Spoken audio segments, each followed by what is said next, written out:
This episode's guest is Steve Wozniak, more commonly and intimately known as simply Woz. He is the co-founder of Apple, a prankster, iconoclast, concert producer, Dancing with the Stars contestant, and college graduate. True or false? Woz is still an Apple employee. Keep listening and you'll find out. In my humble opinion, he is the purest example of the profession of engineering. No matter how you cut it, no Woz, no Apple. If you or someone you like is a tech entrepreneur, listening to this episode is a must. I'm Guy Kawasaki, and this is Remarkable People. Now, here's the Wizard of Woz.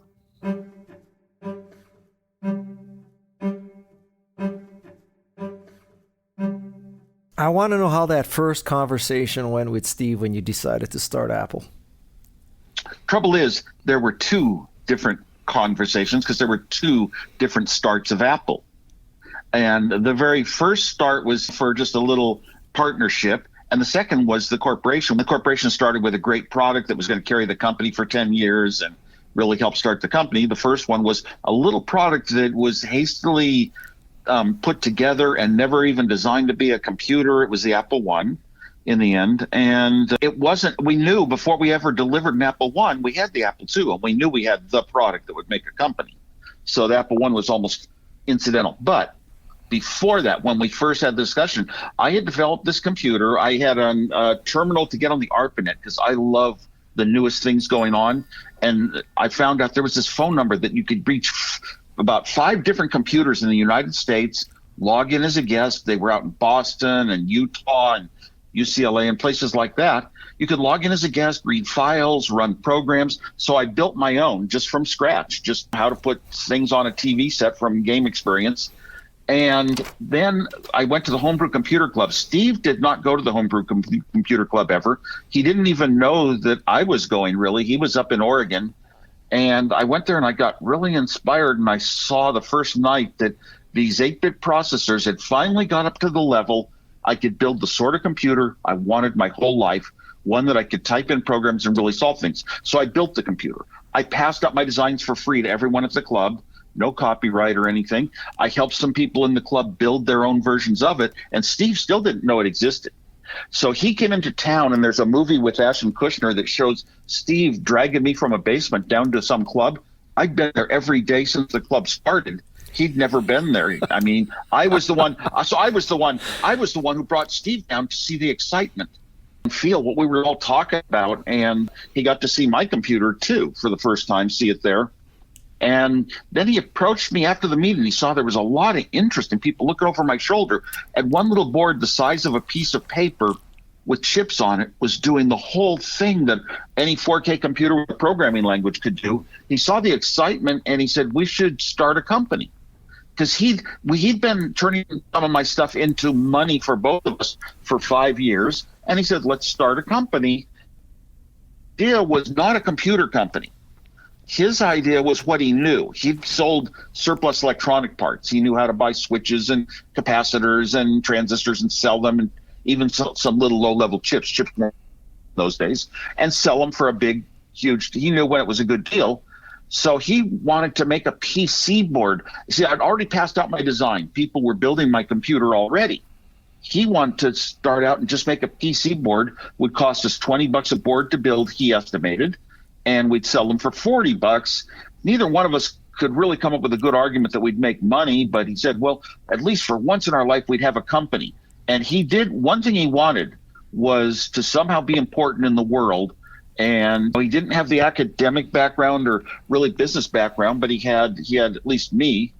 And so he said, let's start a company. And my gosh, I froze at that point, because would I start a company behind Hewlett-Packard's back when I was determined and told everyone in my life I would be a Hewlett-Packard engineer forever? My loyalty to that company was extreme. And even for this product that really didn't seem like a company, a business, it was going to make a lot of money, I said, I got to make sure that Hewlett-Packard's okay with it. They've got to turn it down. And I approached and implored them to build it. So they turned me down for the first of 5 times. And then when the owner of the local store called the Bite Shop, there's Paul Terrell. he believed there was going to be a market for home computers, and he contacted Steve and said he wanted to buy a bunch, but they've got to be more ready-made, like a hi-fi. You pull it out of a box and use it. And so all the business deals with him and called me up and said he got a $50,000 order. Back when my engineering salary at Hewlett-Packard, designing the hottest product at the time, the handheld scientific calculators, was only $25,000. He had a $50,000 order, and I was shocked. This is big time. We have no bank accounts. We have no savings accounts. We have no rich relatives. So it's scary. Like, that's a big risk. You're going way beyond what you have. And he said we'd have to come up with maybe $1,000 between us to put together 100 keyboards. And I sold my most valuable possession. He sold something valuable. But anyway, I'm past when he first brought up the subject. He really was just inspired by all these people looking at it, that there might be something in this, just as he'd seen with other things I developed. I don't think he understood how makeshift this little computer thing was, that it was just quick of something that could call a computer far away into talking to its own, being a computer on its own. I don't think he knew that it wasn't designed from the ground up as a computer, because he didn't really know the insides of a computer and all that. But anyway, it was really, really good. I wouldn't, if somebody else came up to me and said, "Hey, you want to start a company?"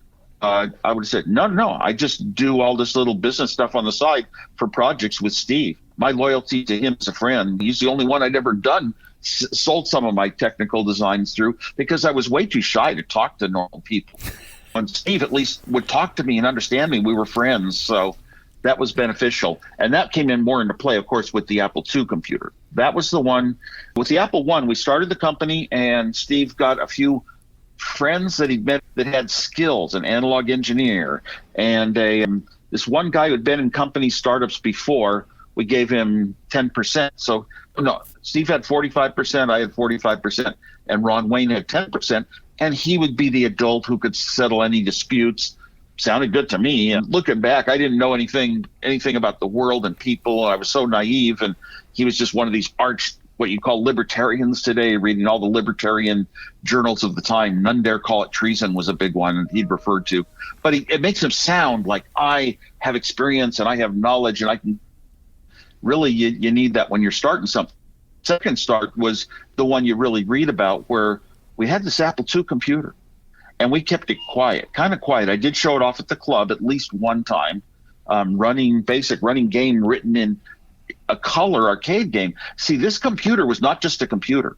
This thing that was the Apple II, going to become the Apple II, that was not just a great computer, which is what people acknowledge. It was the first time ever that arcade games, a new industry being pioneered by companies like Atari, it was the first time arcade games would be color. It was the first time arcade games would be software. A 9-year-old could write a good game with colors moving on a screen in one day, rather than a skilled engineer hooking up thousands of wires to 100 chips over 6 months to get a prototype done. This was a huge step for gaming, and gaming was the key to the home market. So we had a great computer. We knew it. Other people commented on it, even friends at Hewlett-Packard, although Hewlett-Packard turned me down 5 times. Friends at Hewlett-Packard said it was the greatest product they'd ever seen. And Steve started looking for the big money because he knew we had something good, and he finally found the angel. He took a lot of good paths, and I'm sort of thankful right now. I'm saying, thank heavens they didn't buy into the offers that we were making to them, because we really wound up doing the whole thing. And we were young. We start a company, you have a big company, it lasts forever. You don't get acquired, bought out, and merged into other things. And no, if you start a good company, you become one of those electronic companies that's out on the street. They all just started and they live forever. We had a computer we knew we could sell 1,000 of, easy, right away. $250,000 when you have absolutely no checking accounts, no money, nothing like that. And that's where we both were. And Mike Markkula was willing to put it in. Mike felt we were going to be a $500 million company in 5 years. And I just sort of said, well, if you've had success in your life, which you had, you're allowed to talk big numbers. But it wasn't really until we showed off the computer and Mike put his arm around my shoulder and said, this thing's actually going to go. We are going to be. He said it's so, some people say things so assuredly from their own background and knowledge. And he had background that Steve and I didn't have. We were just young 20s, like I said, no experience. So Mike was really an important part of this company.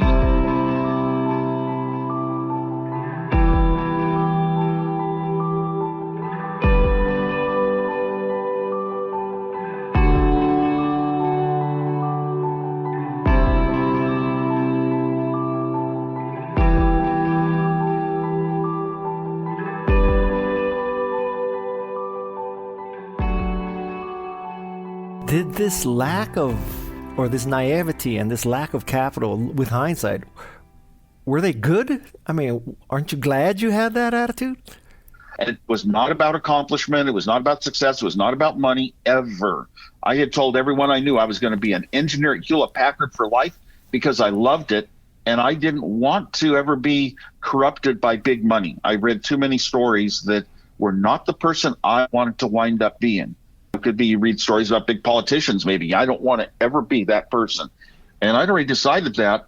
So I had been developing a lot of things, developing incredible skills at using very few of the parts of the day, the building blocks of the day, call it the lumber of computers, called chips, very skilled at using fewer than anybody and thinking out strange solutions and always sharing parts. So to me, that was, I always did that because I really couldn't. But when I worked at Hewlett-Packard, I could at least get a few chips, but nothing else. But I had to design things small so I could afford the parts I had to buy. So not having money was sort of an incentive. You've got to design things yourself because you can't go out and buy stuff like some people can. Some people, the head of Digital Equipment Corporation could just put out all the money in the world to have his own little personal setup on one of their computers, acting like a personal computer, but it cost $1 million. So I wanted things all for normal people. My whole life was about building appliances for the home. I decided that when I was very, very young, and my father told me that engineers build things like dishwashers. And before dishwashers, we had to do it all by hand. Before washing machines, we had to do it all by hand. And I thought, oh my gosh, making life nice at home was going to be my purpose in life. Just building things good in the home. I don't care about the corporate market and big and the industrial and financial and all that. Didn't ever want to get close to it. So lack of capital was something I always credited with making me such an extreme engineer in a certain sense, which was the right sense to develop personal computers. But I also credited one other thing. I had somehow, through all my experience, gotten so good at thinking so deeply into problems. You give me something you want, and I have never used those kind of parts of the load before that it needs. I would go back and study all the diagrams and the timing diagrams and voltage diagrams of all the parts and figure out a way to do things that I had never done before. For example, I had never used a microprocessor before the Apple I. But okay, study it, see how it works into a circuit. That was my forte, something I was very good at. Dynamic memories. Everybody else was trying to build little affordable computers based on the Intel datasheet. Here's how you hook a microprocessor to memory, to a couple of switches and a bus. Wait a minute. The only thing they could show on their data sheets was the very, very expensive static memory. And there in the summer of 1975, 3 companies introduced the 4K dynamic. For the first time, that real chips, memory, were less expensive than very complicated for any individual. Could never really consider making core-based memories. So this was a huge step. Well, which are harder to design. Intel can't show them on the data sheet because you have to have ways to get addresses in so that every single address on the chip gets accessed every 2,000th of a second.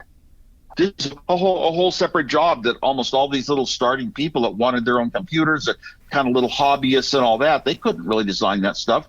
My gosh, for me, it was so trivial. For one thing, I'm starting with how do I get all these addresses? I need a counter that counts up and down addresses constantly. I already had horizontal and video counters for the video. So I just shared those counts. And it was really easy for me to come up with the formula that made a real affordable, complete computer. It had to have 4K of memory, and here's why. A programming language where even a young kid could sit down and start typing in some commands in a simple language to solve problems. To run a programming language, you needed 4K computer. That was where the number came from. And so here I was at the computer club showing off 4K on one board with the chips all, and it was the size of a piece of paper, connects to a TV, connects to a keyboard, and does the whole job. I know it was rather shocking for the people in the club who saw it. And that was before we thought there was really going to be some big money here, maybe. Okay, I understand that role of yours. Now, was Steve similar to you or complimenting you? He was about selling and money. Well, no. Steve was very complimentary and not similar, because I had a lot of values about kind of disdaining money even, and not wanting to do that. But and also I had the computer skills, the engineering skills, and Steve had electronics knowledge to a decent level. He could understand us, but he couldn't really design things. Now, Steve wanted to be important. That meant, and he had zero money. I had a job as an engineer. Okay, and so anything we did, I'd give it all to Steve if he wanted it. I mean, he was my friend.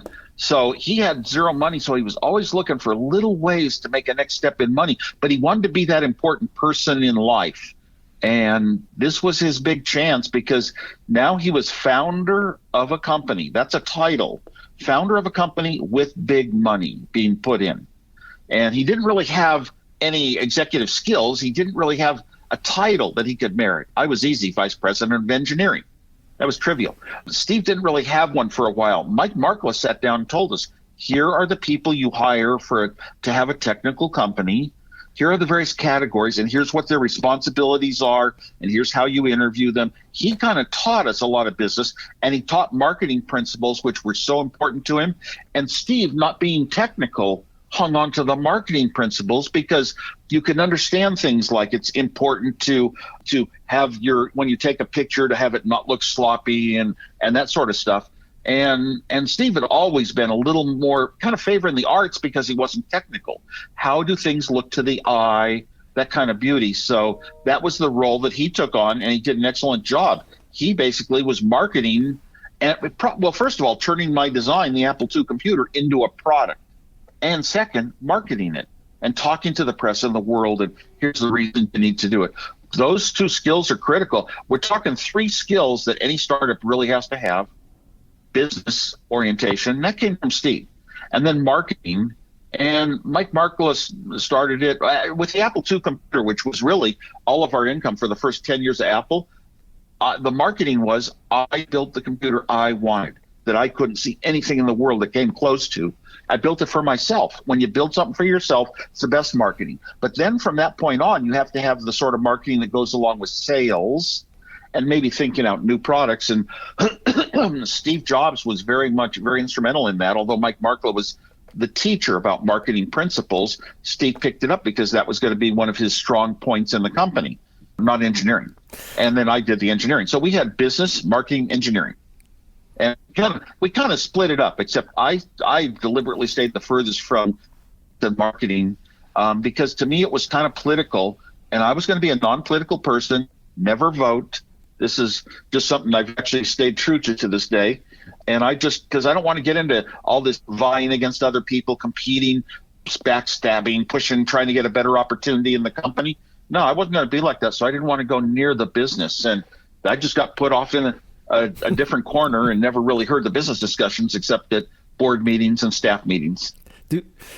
When you say that Steve wanted to be somebody, do you mean that in a negative way, an inferiority complex, or this was a positive thing that inspired him? No, from the day we met, he was talking about important people like Shakespeare that have really changed humanity forever, steps forward, not steps backwards. And because he talked about those people all the time, he wanted to be one of them. And he felt he had it. He had the motivation. And sometimes motivation, wanting something, is a lot more important than having the real skill. Yes. So he was good. Steve was really just trying to be, I want to do some good for the world, and I've got to find the path there. And probably the biggest thing he had was me. But then again, we had, for that discussion, we started Apple with the big money. Mike Markla, our investor, told me on the phone that I had to leave Hewlett-Packard. And I said, wait a minute. Well, I don't have to leave Hewlett-Packard. I've developed 2 computers in the last year, moonlighting, and I wrote a programming language. I developed mass storage on cassette tapes and all this stuff. I did it all just on the side. I can keep my job at Hewlett Packard in the daytime because that's my job forever, and I'll do Apple on the side. And he said no. So Mike Markkula wanted me, said I had to quit Hewlett Packard, and I said no. Look, in the last year, moonlighting just on the side, keeping my job at Hewlett Packard, I developed 2 computers. And I had things signed off by Hewlett Packard vice presidents too. We owned it. Developed 2 computers, an operating system I wrote, a language I wrote, BASIC, mass storage on cassette tapes, and lots of other things. And I've done all this on the side, the Apple II computer with color and everything, and I can just keep doing that. And Mike Markkula said, no, you've got to decide on Tuesday. So I drove up to his cabana on Tuesday in the hills, and Steve was there. And I said that I had gone inside myself, searching for answers in my own soul, and that I came up with, no, I would not take the big money. I would not do Apple. I owned the Apple II computer. It was all mine. And I said, no, I'm not going to do it because I want to be an engineer for life at Hewlett Packard, and I love designing computers, but I don't need a new company of my own to do it. And Mike kind of said, okay. And Steve went into kind of a frenzy and started calling everybody that I knew and asking them to call me. My relatives called me. And finally, one friend called me and he said the right thing. He said, you could start this company and you could just start it and be an engineer forever, just stay an engineer and just use it to make money off of what. And the fact that it was okay to start a company and not have to run it was what I was scared of. If I tried to run a company, I'd be kicked out and overrun by others. And so I changed my mind. And right there, when I got that phone call at Hewlett Packard one day, I picked up the phone, called Steve Jobs and said, I am going to leave, and probably left that very day.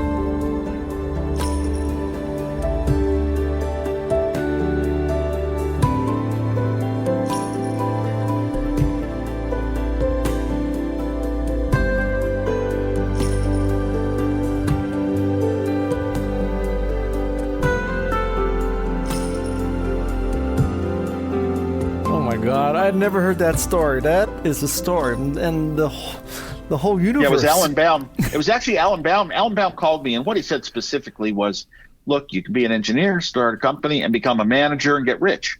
Or you could be an engineer, start a company, and just stay an engineer and get rich. And that was really what one other person saying it made me feel, but now I can say it. Wow. Are you still an Apple employee?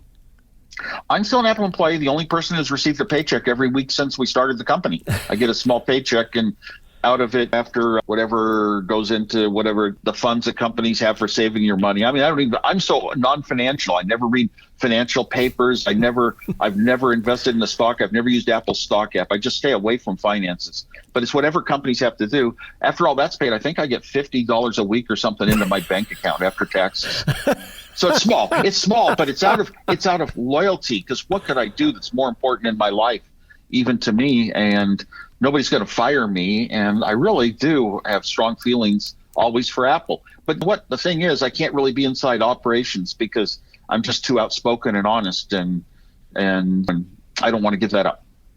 Do you think Apple should or could tap you more?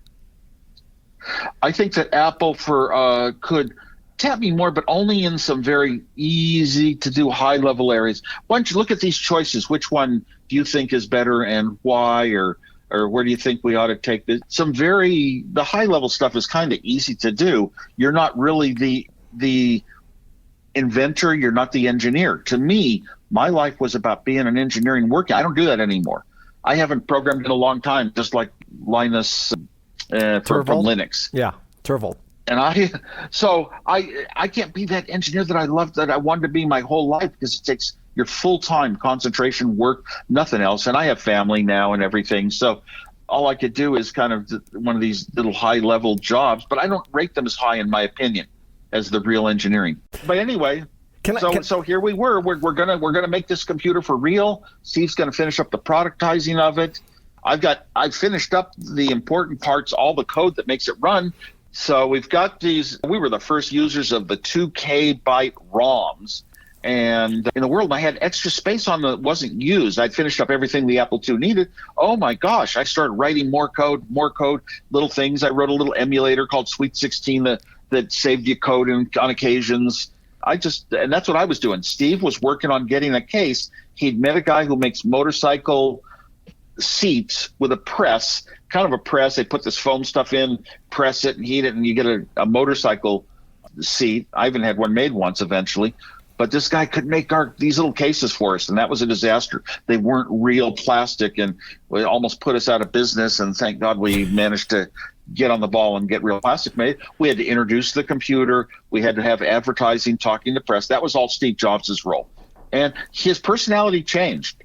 The day that he was founder of a company with big money, this was his key to being an important person. And his personality changed. No more of this, all the fun, all the Bob Dylan albums, the liner notes and the lyrics and all that, because he didn't have albums. He was only 16 years old. Steve was now one of the founders of a company with big money. Yeah. This was the key to his stepping into being someone important in life. And your personality settles between 18 and 23 years old. Yeah. And then it stays that way forever. That's who you are. And he'd been just a fun guy, go running off to concerts with me and chasing concert paraphernalia, driving around, playing pranks, doing the blue boxes and all that. We had a lot of fun time. He's all of a sudden disdained that, didn't want to talk about jokes, fun, kid things, only business suit on the front of magazines, talking business talk and learning how to speak it. And becoming sort of a different presence to the world. So that's when his personality changed, and he got kind of strict, and he wanted to make sure the world got a message that all the computer thinking came from him, from his head, his thinking. And one of the things he tried to do was introduce other computers that he was in charge of basically defining, not designing, but defining. And the Apple III failed, and for marketing reasons, and the Lisa failed because Steve didn't understand what computers cost, and the Macintosh failed because it wasn't even really it wasn't a full computer. Didn't even have a real operating system. Steve didn't know what an operating system was.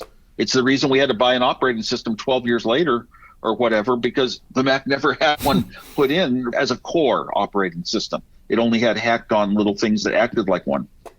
Did this make you sad, this transition of Steve? Oh, no, I didn't care a bit. I'm going to go into engineering. I'm not going to step on other people's feet. Mike Markle's done marketing for 20 years. I'm not going to tell him the box should be green instead of red. That's for Steve to do. And Steve would make these little minor decisions that every time he made them, though generally, almost every time, he was right. He was kind of like the smartest person in the room. But I didn't want to have participation with that. And it's good. Steve was getting what he wanted.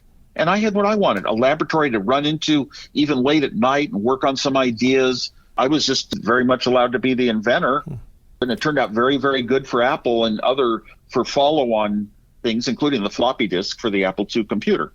Steve did start talking to the press even before the Apple II was out to the world, I think, or very early days. He started talking as they would ask, well, did you do the hardware? Did you do the software? Like he was one of the real computer inventors, that he was kind of giving that impression to them sometimes. So I did call him on that. I said, hey, don't act like you designed it. Looking back, though, you know what? Working on putting the whole product together and getting the companies that'll wave solder the chips onto a board and put it into a plastic case of a certain design. That's part of the design. It's just it's not like the Brainiac ones and zeros. Well, ones and zeros and chips and lines and timing and all this stuff, and huge amounts of code. Okay. He didn't do any of the computer hardware, but the product he did help design. Yeah. I mean, I only gave it a size, kind of a size dimension. Here's about how big it's going to have to be for what I've designed. That's all I did. I truly do believe, even before this conversation, you are the purest form of engineering that I have ever met. How does one tell if a person is a good engineer? There's good engineers and there's great engineers. And good engineers you can sometimes tell just by what courses they took or doctorates they earned or whatever, or you could see what is their past experience. But to me, I found in Apple, there were very few engineers that did what I did, thought the way I did. I was always trying to be, whatever I did, my thing, I was going to be the best in the world. Somebody might be equal to me, but I was sure there was no one better. And I ran into others. Bill Atkinson was one who really pointed out in their code how they had done something clever that saved things and did it quicker or did it with fewer steps, or they'd thought about something unusual. Those were the sort of people that an entire new product or product category could come out of. And today I look at it a little differently, that there's these kind of people that go to maker fairs and they've worked and built little unusual things that might not have any value to the world. I did a lot of that in my life. And those are people that actually get projects done without having to have university education, whatever. Look at Burl Smith. Studied me, and he wanted to be as good as Woz at design. He was a technician at Apple. He'd never gone to college a day in his life. And he studied and started working on paper the way I did in designing stuff. And he got as good as me. And I told Steve Jobs that after my airplane crash, while I was on the Macintosh team, I said, the Macintosh group is in great shape. Most creative people I know in Apple, my best friends. And Burl Smith can design as well as I can.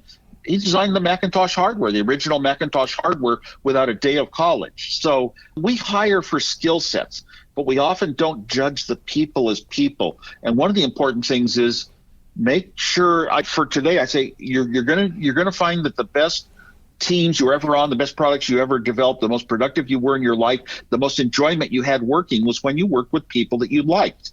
Similar personalities. You get along. You like to go to the same movies and do the same things and have the same ideas and eat together. So, but companies usually just sit down. We're just going to be strict. It's like a spreadsheet. We're going to check this off and check that off and check that off. We've got all these elements for our new project idea. We'll hire these 5 people. They never really deal with them as human beings and people in a psychological sense. I once told Steve Jobs that sometimes the best person for a company to run a company be a psychologist. And he said, oh yeah, Atari did that for a while. To replace Nolan? I think it was post Nolan. There was somebody, and maybe it's just some high level position with Nolan. But it's really funny because when you go to game seminars nowadays, sometimes especially the founders of game companies, they'll talk about the psychological meaning, why they made a certain game or they made it operate a certain way. Somehow boils down to the psychology of the users. Mm-hmm. So I admire that thinking. Somewhere there's something inside of some people that isn't just, I know how to do what I want to do. No, I want to chase dreams and make things greater happen. And you can't always tell. They might be shy, just like I was. I mean, God knows how without a college degree, I wound up designing the hottest products in the world at Hewlett-Packard. But somebody mentioned me to them. They called me in. Every question they asked, I had just such instant answers. I knew anything about logic design and computer parts and all that. And so that was fortunate that they were that open. So I don't believe many companies are very open to even interviewing somebody that doesn't have a certain education level. Don't you think that's true of Apple today? You can't get an Apple without the right background. It's largely true unless you somehow had the right connection, knew the right person, you might be able to get evaluated for something. I don't know, because I would never myself find out, because I would never pull a string. Mm-hmm. No, I wasn't going to try to pull any strings. I don't believe in it. Once in a while, somebody knows it's me and they say, oh, here's what we'll give you. And they do it for me, and I won't turn down a gift. Steve Jobs actually sent me the very first iPhone. But for all the iPhones, I also waited in line overnight anyway to do it the hardcore way, like normal people, average Joes. And one time Steve sent me, there was a new laser writer of some sort, and he sent me one. I think it was a laser writer. I didn't particularly want it, but I got it for free. And all these Apple products that come out, I never asked for them. I didn't even know that I could get 10% off on some of them with my employee discount still.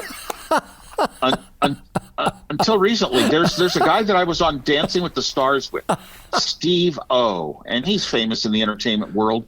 And he remembered that when we were doing that show, I got him riding a Segway, and we took a Segway over to the Grove Shopping Center in L.A., and the Apple store was there, and we went in and bought him a computer. I guess I might have used an employee discount back then. I might have known I had him. And so he came up recently, visited right here in Los Gatos, and we got on Segways again, rode into the Los Gatos store, and I helped him buy another more recent computer. So I like things that people that are thinking for fun, thinking a lot of what's entertaining, what's unusual, not what is what is the money factor, guiding my life. I don't want to be driven by money. I only want to know interesting people, like Steve Jobs, for instance, like Captain Crunch of Blue Box fame. I want to hang around interesting people they might write movies about, because I don't know, it's a more interesting life than just turning your wealth into more and more wealth and more power and all that. Does Tim Cook pass that test for you?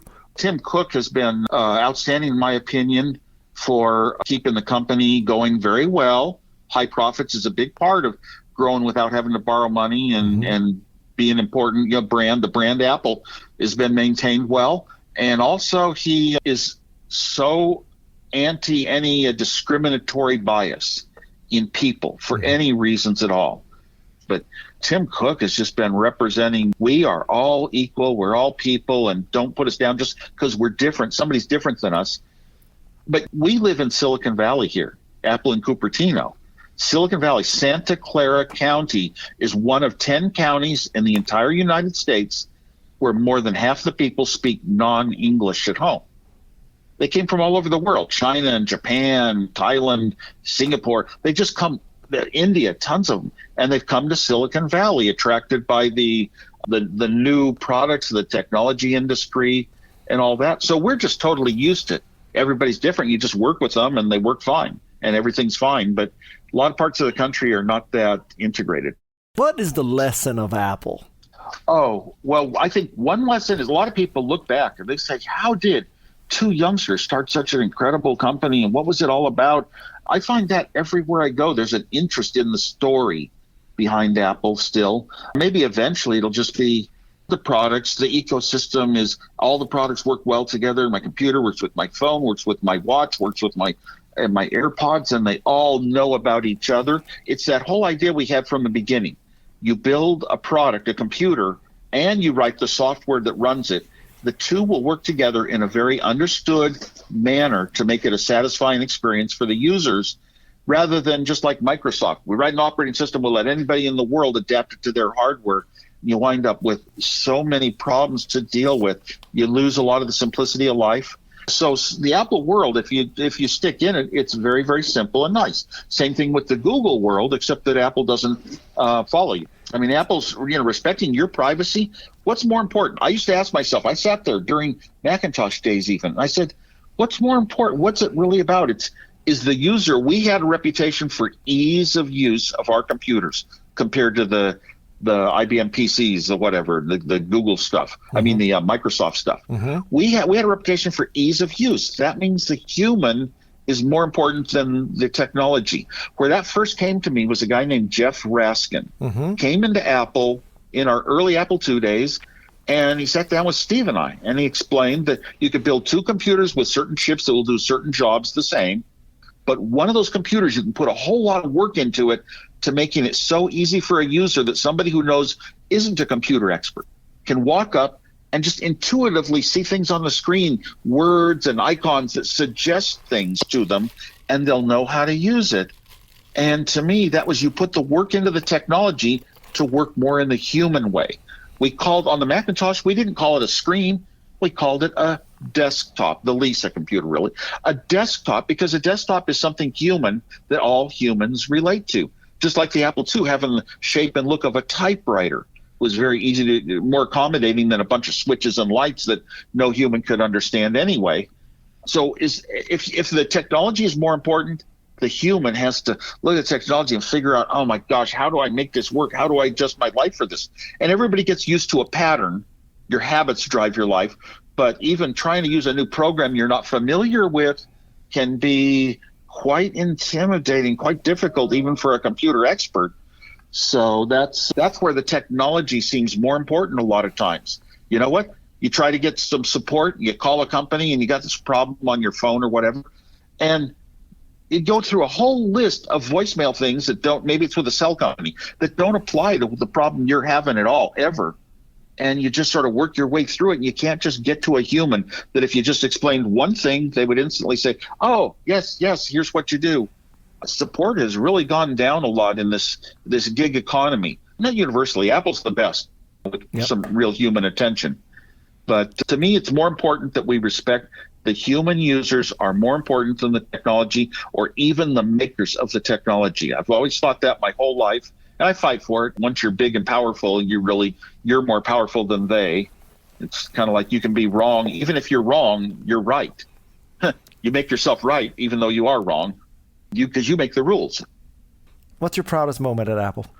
Wow, this is so hard because you're saying at Apple and almost defines it in a technology sense. And in life then.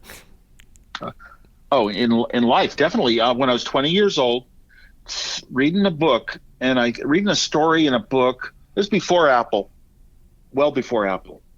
And I think it was about Sumner Redstone buying and selling companies for $10 million, $50 million, and this and that. Whoa, these numbers were unbelievable to me. And then I thought, right there in the hallway, this was in the days when I played lots of pranks and laughed with my friends playing them. And I said, if I died today, would I rather be that person or the person that had laughed and laughed through all human life? And I said, no, I'd rather be the person who laughs. And I wouldn't trade who I've turned out for anything because of this thought. I said, life is about happiness. And then I thought, maybe in less than a day, I thought it out. It's things you feel emotionally. Smiling and laughing is good. Frowning is bad. So I worked on making sure I'd have a lot of fun in my life, a lot of fun things and a lot of jokes and music and things like that. And to get rid of frowns was where I was even more successful. Don't ever argue with anybody. Don't take a different opinion because you can express your opinion. They can express it. Nobody's going to change their mind. So don't get too attached to it. You have to win. I became very non-competitive around the time I became a pacifist during the Vietnam War and would never want to vote and all that stuff. So it's like you don't want to frown. Okay, if something goes wrong, this comes from a teaching of my father when I was very young. Somebody dents your car, don't go looking to blame somebody and jumping out and screaming and getting upset. Just say, well, car is dented, that happens. I've got to go get it fixed. Only take the progressive steps, the constructive steps, not the destructive ones. And that was how I got rid of frowns. It's largely not worrying. And the frowns came back to me in later life only because every time technology doesn't work well, I kind of frown. I kind of want to cuss at it, like navigation systems that mislead you. Yeah. And because it's people like me that could have made this stuff work a lot better.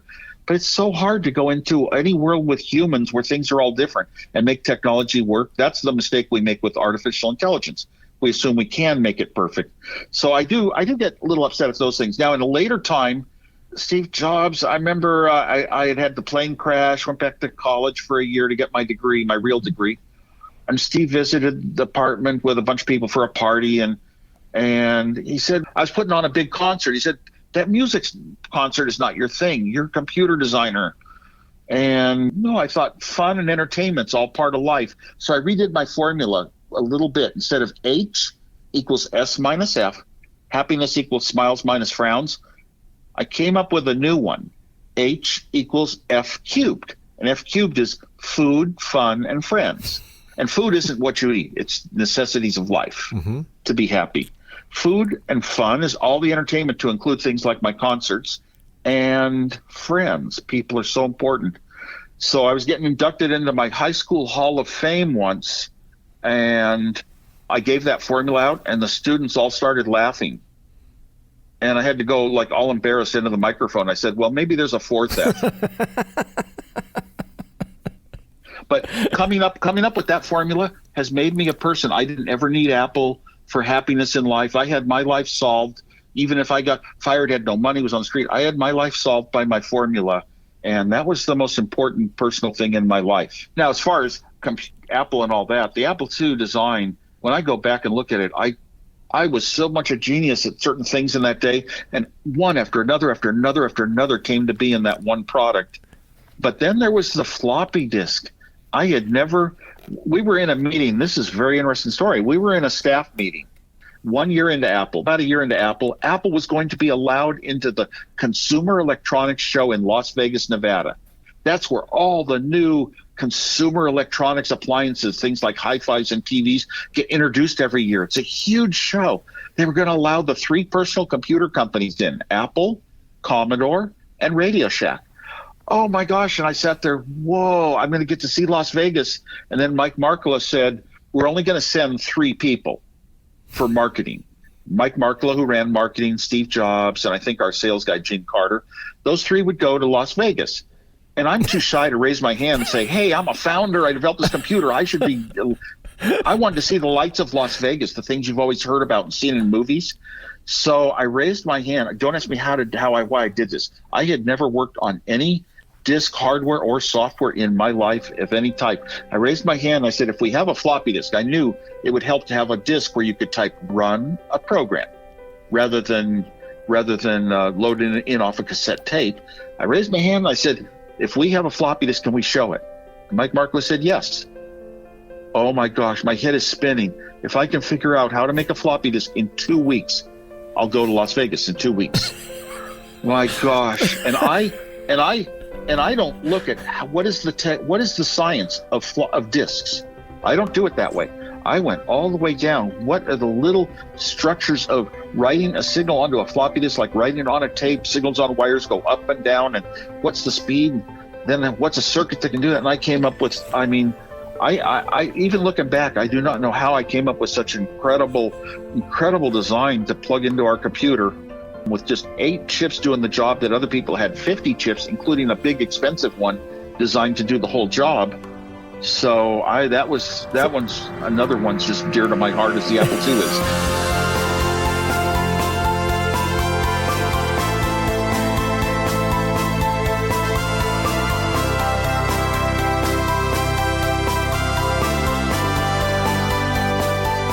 And it was motivated because you wanted to see Las Vegas. That was the motivation is more important than knowing how to do it. And also after I had the design and we were going ahead with it, by then we were making a few little things. I designed a printer interface and a serial interface, and Wendell Sander had designed a modem interface card. These are cards that plug into our computer. So I went over to another building. By now we had our first building. I came in at night and talked to a couple technicians. Said, where's the company that makes our PC boards? I want to get a hold of them to make a PC board for my floppy disk, but I want to make sure they lay it out with the chips in the exact best location. And they said, well, that company's kind of busy right now, but why don't you do it yourself?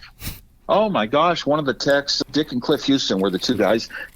I think Dick Houston set me up with a big piece of clear stuff on a drafting table and some red tape, and I could tape up the things that looked like that basically made the entire PC board for my floppy disk. I put the chips in the most optimal position. I went in every day for 2 weeks, every night. I worked till those two techs would leave around midnight. I'd still stay till 2 in the morning.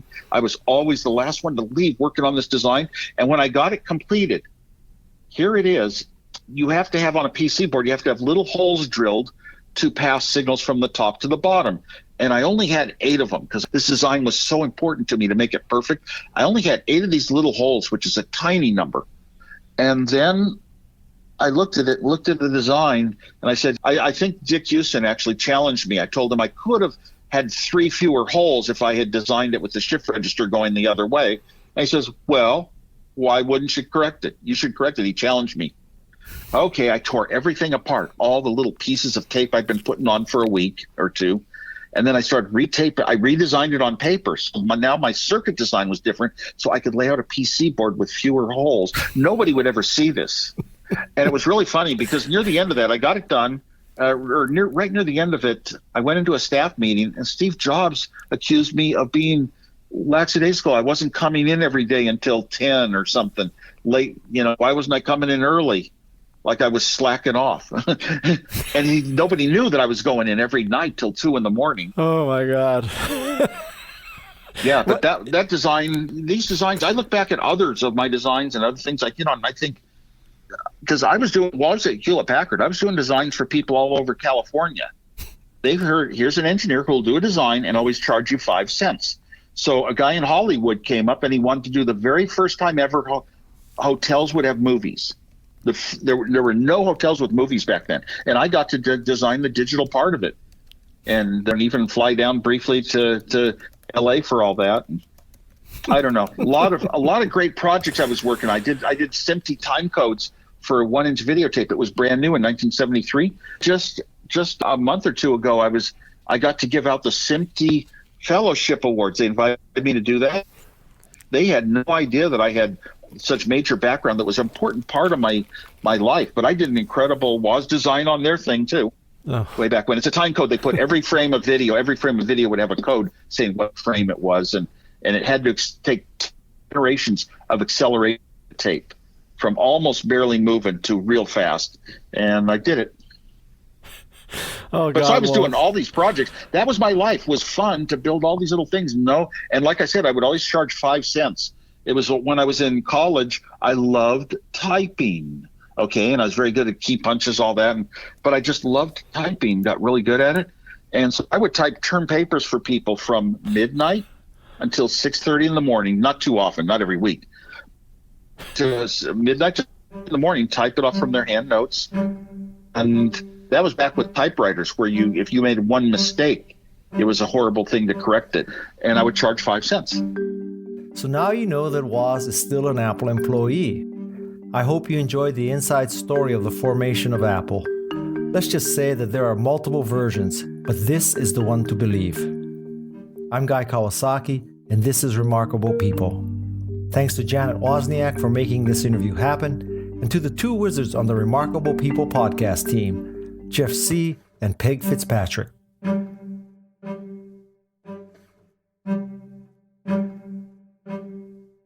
This is Remarkable People.